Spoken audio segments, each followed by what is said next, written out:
ताशीतलेक नमस्कार दर्शकों, आप सबका स्वागत है डीडी अरुण प्रभा के इस कार्यक्रम में। मैं पहुंच गई हूं तवांग ज़िले के ज़ेमेतांग सर्कल में और आज को आपको सैर कराएंगे खरमन गांव में। और अभी मैं जहाँ खड़ी हूं यह है गोरजाम चोरतेन।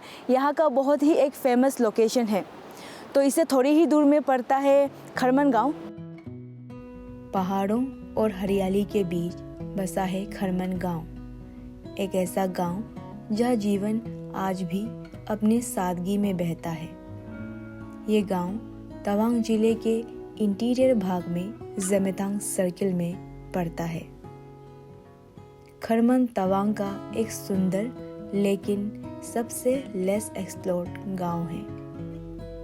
यहाँ बहती है चीन से आने वाली नामजांगचू नदी, जिसका पानी बिल्कुल स्वच्छ और पारदर्शी है। खरमन गांव के कुछ ही किलोमीटर दूर विवादित मैकमेहन रेखा भी है।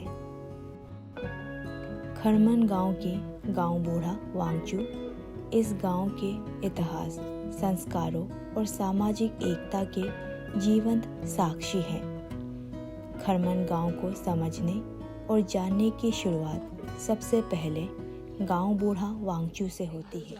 एक दो जो आता है, फिर ये थोड़ा लड़का लोग का मतलब कुछ ये दारू पी के बोला बोली ज्यादा होते हैं, कुछ ऐसे है ज्यादा। ये चोर और ये सब का तो केस बहुत कम है।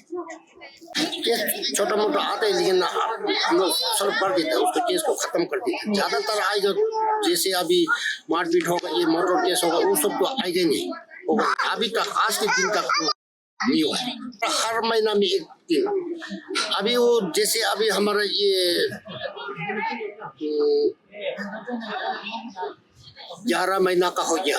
अभी एक बार ये सोशल सर्वे हमारा हो चुका है। एक दिन महीना में एक बार अभी हमारे ये आज के 1 तारीख है हमारा महीना। अभी हमारा 1 तारीख से हो गए, वो 16 तारीख को सुबह से लेकर एक दिन लगाना है। पूरा गाँव वाले हमारा यहाँ 53 हाउस होल्ड है। 53 में से पूरा सोशल सर्वे में आना है।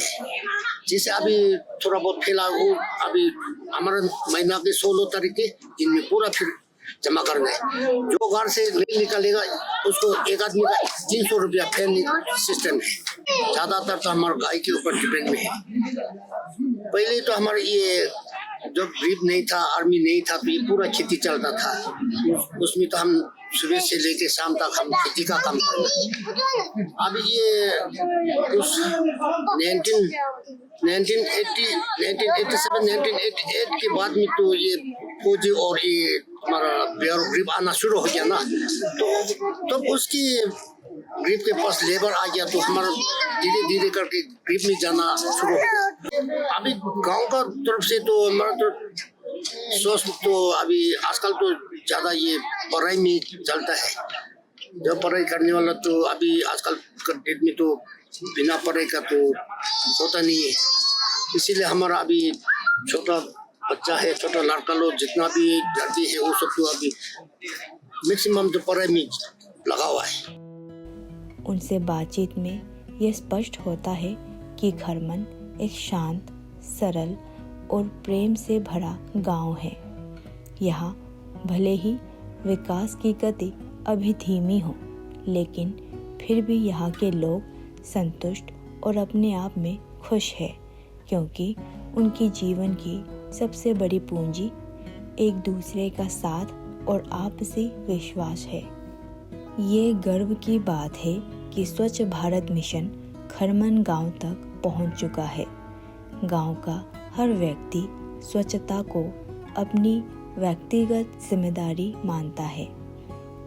साफ सुथरे रास्ते, स्वच्छ घर और मेहनती लोग खरमन गांव की पहचान बन चुकी है। दोस्तों, खरमन गांव में घूमते हुए अभी मैं पहुंच गई हूँ लामा सांके प्रादर वुमेन्स सेल्फ हेल्प ग्रुप से बात करने के लिए। आइए देखते हैं ये औरतें किस तरह अपने को सशक्त बनाने के माध्यम से इस गांव के विकास में भी अपनी योगदान निभा रहे हैं। ताशीतले, मेरा नाम है काडेमा। सेल्फ हेल्प ग्रुप का नाम है लामा सांके प्रादर। हम लोग विलेज का नाम है खरमन। फरवरी 2023 में शुरू किया था। हम लोग 6 जन है और काम अभी खेती होम स्टे करता है, खेती करता है और गोभी आलू का खेती काम करता है। अभी होम स्टे वहाँ में होम स्टे बना रहा है, अभी ख़त्म नहीं हुआ है।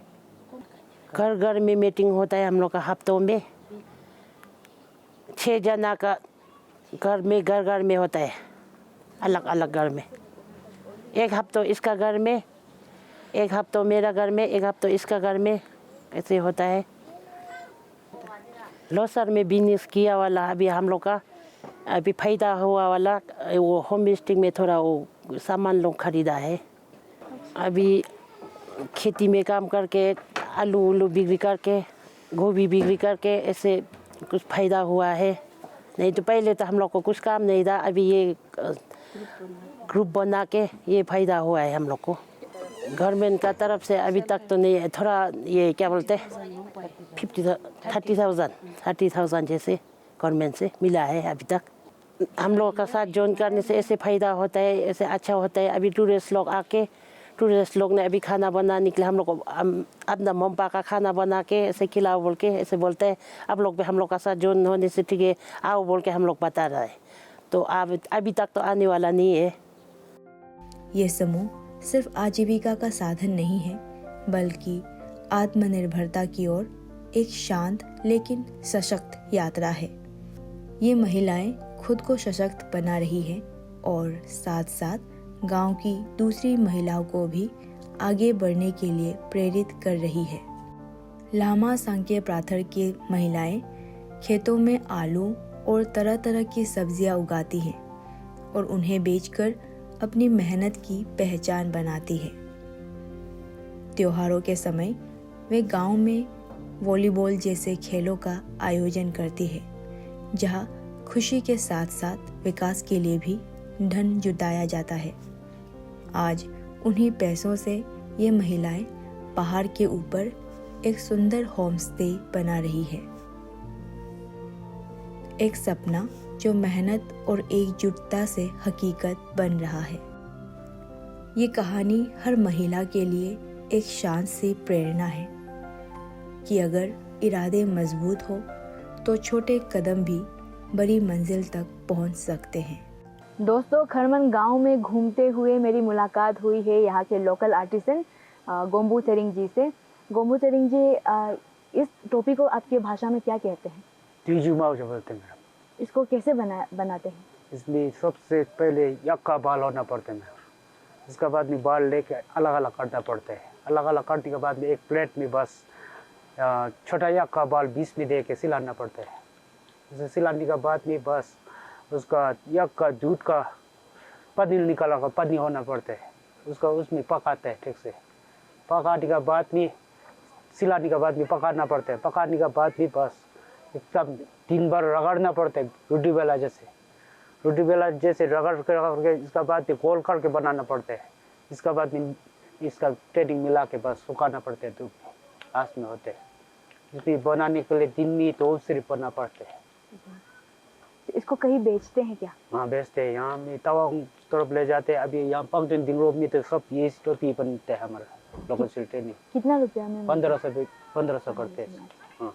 और ये मयूर का पंख कहाँ से मिला? ये नीचे से लेना पड़ते हैं।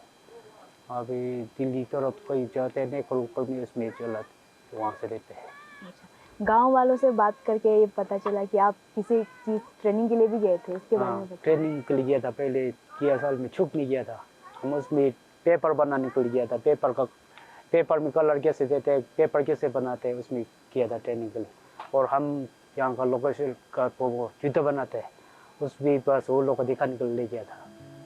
गोम्बू जैसे कई लोग अपने गांव से दूर दराज जाकर अपने बनाए सामान की बिक्री करते हैं, मेलों और प्रदर्शनी में हिस्सा लेते हैं और अपनी कला को और निखारने के लिए प्रशिक्षण भी लेते हैं। गोम्बू चेरिंग से बात करने के बाद मुझे ये गहराई से महसूस हुआ कि खरमन गांव की परंपराएं सिर्फ सुनाने या दिखाने के लिए नहीं, बल्कि उनके रोज़मर्रा के जीवन, उनकी मेहनत और उनके जुनून में भी जीवित है। खरमन गांव में एक आंगनवाड़ी केंद्र और एक सरकारी प्राइमरी स्कूल है। शिक्षा और स्वास्थ्य जैसी ज़रूरी सुविधाओं के लिए गांव के लोग ज़मीथांग के केंद्र स्थल तक आते हैं। ये गांव भले ही छोटा है, लेकिन यहाँ के युवाओं के सपने काफ़ी बड़े हैं। ये युवा हर संभव कोशिश कर रहे हैं कि खुद को सक्षम बनाएं और साथ साथ अपने गांव के विकास में योगदान दें। होम स्टे योजना के ज़रिए गांव में पर्यटन धीरे धीरे बढ़ रहा है और इसके साथ युवाओं के लिए रोजगार के नए रास्ते खुल रहे हैं। कुछ युवा अपने दम पर छोटे व्यवसाय शुरू कर रहे हैं, तो कुछ सरकारी योजनाओं का सहारा लेकर उद्यमिता की राह पर आगे बढ़ रहे हैं। खरमन गांव के युवाओं के उत्साह, उनकी मेहनत और उनका आत्मविश्वास खरमन गांव को एक उज्जवल भविष्य की ओर धीरे धीरे आगे बढ़ा रहा है। मेरा नाम पासंग लामू है और मेरा होम स्टे का नाम जोआ होम स्टे है। तो ये शुरू हो गया अभी 1 साल थोड़ा ज़्यादा हो गया। मेरा यहाँ पे टोटल ऊपर और नीचे मिला के 6 रूम है। 6 रूम में से 3 रूम में बाथरूम अटैच है। जो बाथरूम अटैच वाला में 2 रूम में जो गीजर वगैरह सब कुछ है वहाँ पे, और डबल बेड वाला ऊपर में 1 रूम है, नीचे में भी 1 रूम है, और नीचे में जो 1 रूम में अटैच बाथरूम है 2 रूम के लिए कॉमन है। हम लोग का तो ऑनलाइन बोल हो जाता है, लेकिन गूगल पे नहीं, हम लोग का वो यूट्यूब से वो करके वो लोग व्हाट्सएप से कनेक्ट कर लेते हैं वो लोग। हम लोग का प्राइवेट है ना, वो गवर्नमेंट से नहीं है ना होम स्टे जो, इसलिए यूट्यूब में सर्च करने से आ जाते हैं हम लोग का, तो वहीं से हो जाता है वो लोग सब कुछ। और प्राइस बोल के हम लोग यहाँ में पर पर्सन में 1500 लेते हैं, डिनर ब्रेकफास्ट इंक्लूड है उसमें। लोकल अभी हम लोग तो गेस्ट को पूछ लेते हैं, पहले गेस्ट ने जो डिमांड देते हैं वही बना के खिला देते। प्रॉब्लम बोल के तो वही यहाँ पे वेजिटेबल का, थोड़ा नॉन वेज ये सब का थोड़ा प्रॉब्लम है, बाकी का तो नहीं है। यहाँ पे बहुत मुश्किल से मिलते हैं ना। टूरिस्ट सीजन में ज़्यादा होते हैं, दूसरा में तो ऑफ सीजन में तो इतना नहीं देते। अक्टूबर से ज़्यादा स्टार्ट हो जाते हैं। अक्टूबर हम लोग का यहाँ पे मैक्सिमम यहाँ से 10-11 किलोमीटर आगे में है ना होली ट्री खिंजमानी, वो सब दर्शन करने, और यहाँ से 3 किलोमीटर है आगे पे है घरसम स्तूपा, वहाँ में भी आते दर्शन करने के लिए आदमी लोग।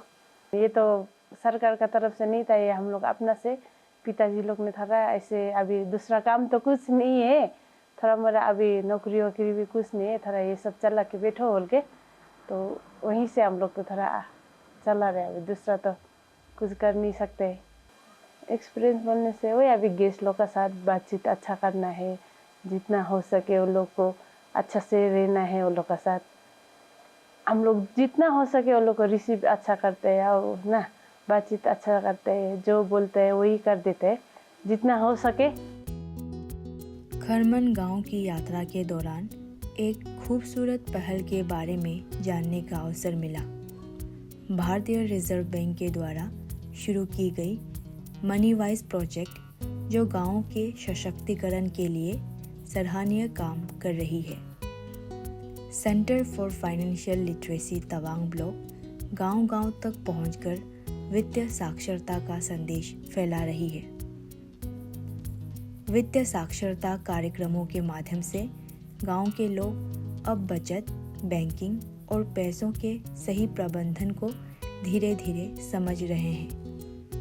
ये जागरूकता न केवल आज को बेहतर बना रही है, बल्कि आने वाले कल को भी सुरक्षित और मजबूत दिशा दे रही है। The main objective of Center for Financial Literacy is to educate villagers about financial literacy.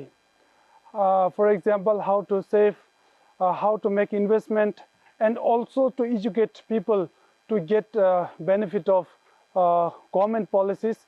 Under Center for Financial Literacy Tawang, there are 3 blocks: Mokto Bongar block, Dudungar Jimitang block, and Tawang block. So when we visited there, they were actually not ready to listen to us, because there were not usually people visiting there to educate them about the financial literacy. So they were doubting us about any fraud. Maybe some individuals are visiting them, promising many things and doing fraud, all those things. So visiting many times, educating them several times, then people get to they get to believe on us. When we visit to villages, we make sure that people get well aware of, because they are not properly educated about all these things. In Jimitang Circle, there are many villages, Gorzam, Kharman, Prokentang. They are engaged in border road organization laborers. Therefore, they are not well aware of government policies and how to get benefit of those government policies, and also they don't know how to manage their saving bank account and how to use ATM and how to use digital, like digital transaction. So after starting this program, we can say that many people now they are getting education about how to get friendly with the usage of digital transaction.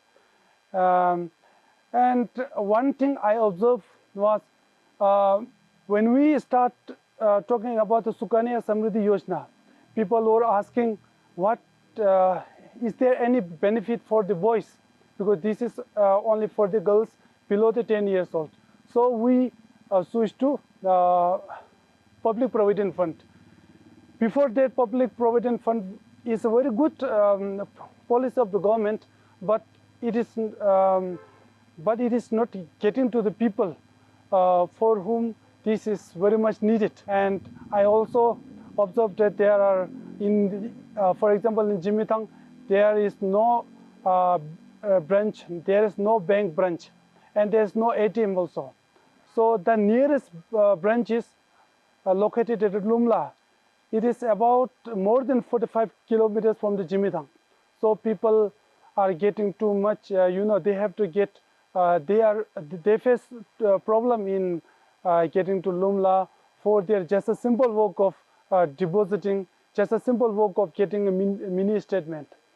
So I think those remote areas should get at least ATM machine or mini bank branch or some other provisions and facilities.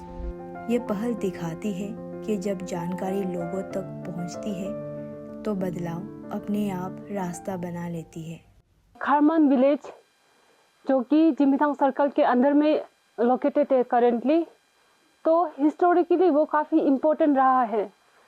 आप जिमितांग circle के लिए मान लो या फिर तिब्बत और भूटान तीनों के लिए, तो वो एक ऐसे स्ट्रेटेजिक लोकेशन में लोकेटेड है जहाँ से आप पूरा तीनों लोकेशन जिमितांग, तिब्बत और भूटान तीनों के लिए ट्रेड के लिए एक्सेसिबल है। तो हिस्टोरिकली अगर हम ट्रेड तिब्बत के लिए समझेंगे तो तिब्बत इजीली भूटान के साथ ये जगह से ट्रेड करते थे।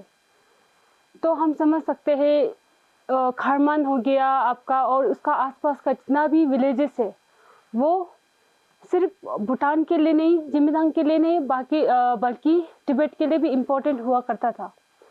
कुछ इम्पोर्टेंट आइटम्स जो कि भूटान, जिमितांग और तिब्बत के बीच में ट्रेड होता था। तो कुछ एग्जांपल्स के लिए हम समझ सकते हैं जो कि ब्लैंकेट काफ़ी इम्पोर्टेंट था तिब्बत और जिमितांग सर्कल के लिए। एडिबल आइटम्स में आ जाता है जगरी और ऑरेंज जो कि जिमितांग और तिब्बत दोनों भूटान से इंपोर्ट करते थे। सोप वालनट जिसे मोनपा, जो जिमितांग एरिया के मोनपा कम्युनिटी के लोग है वो उसे ल्हासा के बोलते हैं। ल्हासा के मीन्स वालनट जो कि ल्हासा से आते थे। तो पुराना ज़माना में जो सॉफ्ट वालनट है जो कि ल्हासा के है वो तवांग एरिया में अवेलेबल नहीं थे। जिमितांग यानी खारमान और उसके आसपास के जितने भी विलेजेस से वहाँ से जाते थे तिब्बत में। उसमें कुछ इम्पोर्टेंट आइटम्स आता है, एग्जांपल आपका मान लो ग्रीन चिलीज। तो लगभग पूरा ही तिब्बतन प्रोविंस में ग्रीन चिलीज के लिए जिमितांग एरियाज और मोनपा एरियाज में डिपेंडेंट हुआ करता था पहले ज़माना में। हिस्टोरिकली तीनों जगह काफ़ी नज़दीक रहा है और ट्रेड भी काफ़ी होता था, तो एक दूसरे से उनका इन्फ्लुएंस दिखता है आज भी। उनका रहने रहने का ढंग हो गया, जो भी उनके कपड़े रहना जो उनके जो लोकल ट्रेडिशनल ड्रेसेस है उसमें भी थोड़ा जो सिमिलर देख सकते हैं आजकल। तो अगर मैं जिमीतांग सर्कल स्पेशली खरमान और उसके आसपास केलंगतंग विलेज हो गया उनके बारे में उनका डेवलपमेंट के पर्सपेक्टिव से बात करूँ तो फ़िलहाल के लिए वो काफ़ी अंडर डेवलप्ड है। वहाँ पे इवन आपका जो बेसिक नेसेसिटी जिसमें हम लोग ATMs वगैरह आ गया और बैंक वगैरह वो सब नहीं है। और आपका जो रोड है वो भी अभी तक अच्छी तरह से नहीं बनाया है। खरमान विलेज इंटरनेशनल बाउंड्री या फिर बॉर्डर के नज़दीक है, तो इंडियन गवर्नमेंट को आगे उसमें कुछ डेवलपमेंट्स ला सकता है, क्योंकि वो एक ऐसा विलेज है जो कि तिब्बत यानी आजकल का जो चाइना हो गया उसका काफ़ी नज़दीक है। तो इसलिए हम लोग इवन आपका ट्रूप का मूवमेंट हो गया, फ्यूचर में कुछ भी अगर होता है तो उसके लिए भी वो जो बॉर्डर एरिया के विलेजेस है स्पेशली आपका खरमान केलंगतंग लोग उनको एक सिक्योरिटी पर्सपेक्टिव से भी डेवलप करना ज़रूरी है। खरमन गांव से लगभग 11 किलोमीटर दूर स्थित केंजामनी एक ऐतिहासिक और धार्मिक स्थल है। यही वो पवित्र स्थान है जहां 31 मार्च 1959 को परम पावन दलाई लामा जी अपने कुछ साथियों के साथ चीनी सेना से बचते हुए भारत आए थे। कहा जाता है कि यही उन्होंने अपनी सहारे की छड़ी को भूमि में गाड़ दी थी, जो आज होली ट्री के नाम से जाना जाता है। यहाँ भारतीय सेना की अनुमति लेकर आम लोग दर्शन के लिए आ सकते हैं। मैं अपने गांव की यात्रा का समापन केंजेमानी जैसे पवित्र स्थल से कर रही हूँ, जहाँ आस्था, प्रकृति और परंपरा एक साथ जीवित महसूस होती है। खरमन एक ऐसा गांव है जो अपनी विरासत को संजोते हुए विकास की राह पर आगे बढ़ रहा है। यही था खरमन में बिताया गया एक यादगार दिन। तो दोस्तों, ये था खरमन गांव। इस गांव में मोनपा जनजाति के लोग रहते हैं। छोटा सा गांव है, 53 घरों का ये गांव है। और मेरे बाई ओर जो है चट्टानी पर्वत है और दाई ओर बह रही है कलकल करती हुई पहाड़ी नदी, यही के लोग की तरह स्वच्छ और निर्मल। इस वादे के साथ कि हम आपके लिए इस तरह के अरुणाचल के हर कोने से कार्यक्रम लेकर आते रहेंगे। हमसे बने रहे, देखते रहे दीदी अरुण प्रभा। ख्याल रखें। नमस्कार। ताशी दलेक।